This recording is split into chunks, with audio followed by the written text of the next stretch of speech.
So ayan guys, sa magandang hapon at shoutout sa lahat ng viewers natin, subscribers, lahat ng mga OFW. So sa lahat ng mga sumusuporta at nag-aabang sa ating mga vlogs, magandang hapon. So ang oras natin ngayon guys, alas 4 ng hapon. So kagaling lang natin ng trabaho. So hinatid natin yung mga kasama natin doon. Tapos bumalik tayo dito sa Payaw dahil wala tayong ulam. So yan, abangan nyo at sana'y makahuli tayo at mayroon tayong blessing ngayong araw na ibigay ang ating mahal na Panginoon. So yun, at abang-abangan nyo, sana makahuli tayo guys. Kinain na tayo guys. Malaki ito, malaki. So pinain na natin ang buo na isda, yung ganito, isang buo. So pagagis pa lang natin, walang pang isang minuto, pinain na agad. So sana di makalagot guys, makuha natin. Malaki ito. Buti lang, meron tayong ganso.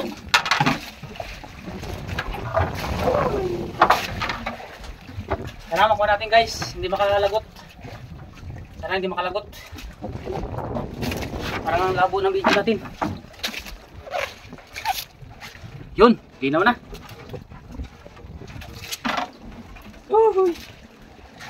Sana makuha natin guys. Tsamba ito, tsamba. Kaya pala walang kawan dito sa Payaw natin guys. Walang kawan na maliliit, kaya mayroong malaki. Dito kumain.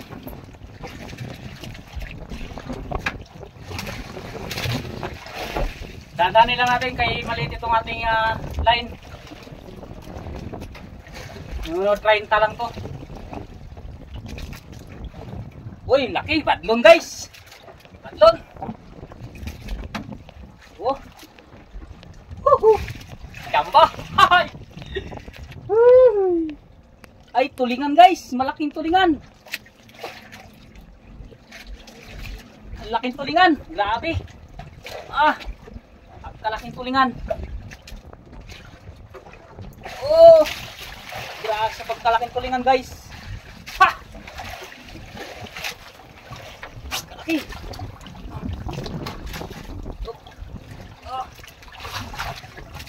Okay. Ha! Grabe kalaking tulingan guys. Oh. Kala ko mamsa na. Oh, grabe kalaki. Tsamba tayo. Lunok. Lunok na lunok yung kain niya. Yan oh. Grabe kalunok guys. Oh.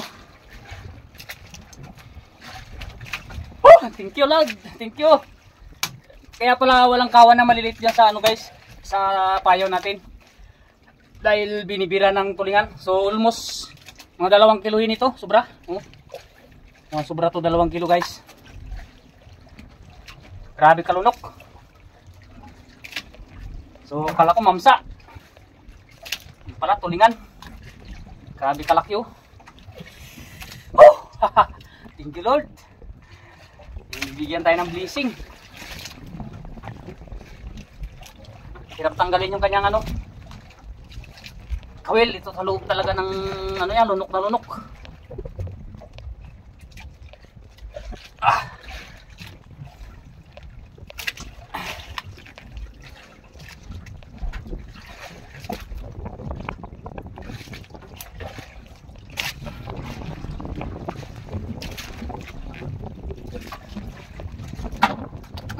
Dal. So yan ang kawil na guys oh. Niro 18 lang gamit natin na kawil. So yan. So ganito lang ginawa ko guys. Ganyan lang ginawa ko. Sinabitan ko lang ng ganyan. Tapos sinagis ko. So yun, mamaya agis natin to. Abangan natin, baka makadali pa ng isa.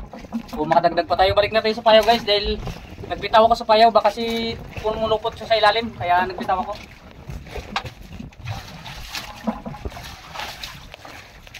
Para hindi siya magpulupot doon sa ano sa ilalim. So yun guys, balik muna tayo doon. Laki!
yan, papakita ko sa inyo yung sinasabi kong ulan at hangin.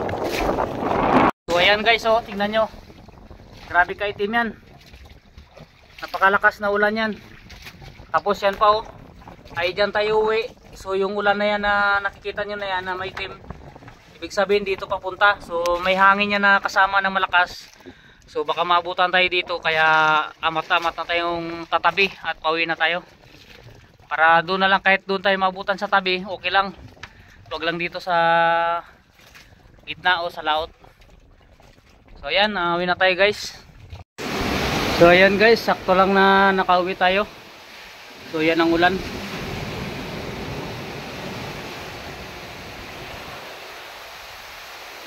Lakas ng ulan, so malakas yung hangin yan guys sa taas.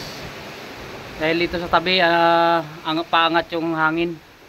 Dito sabihin, hindi gaano. Ayan, sakto lang na nakauwi tayo guys. Bumagsak ng ulan.